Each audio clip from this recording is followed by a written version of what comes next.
В Ашхабаде по поручению президента Сердара Бердымухамедова аграриям вручили государственные награды за любовь к Отечеству. Церемония прошла в преддверии традиционного праздника урожая. Чествовали больше 20 работников сельского хозяйства, которые внесли большой вклад в развитие отрасли.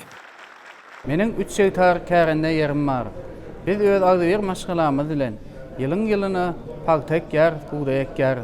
Ne bugun hasyl toý münasibetli maňa da hormatly prezidentimiziň şah serpaýy watana bolan söýgüsi üçin medal almak kem maňa müýesser etdi.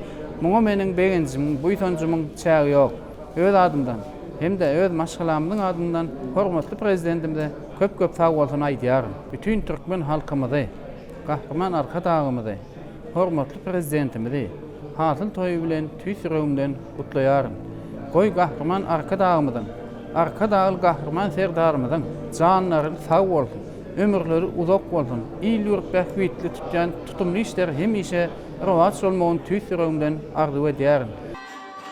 В Туркменском сельскохозяйственном университете этому посвятили не только торжественное мероприятие, но и организовали выставку. Среди экспонатов хлопок, пшеница, фрукты и овощи. Президент Туркменистана Сердар Бердымухамедов поздравил аграриев и отметил их вклад в продовольственную безопасность страны. В стране праздник урожая отмечается ежегодно во второе воскресенье ноября.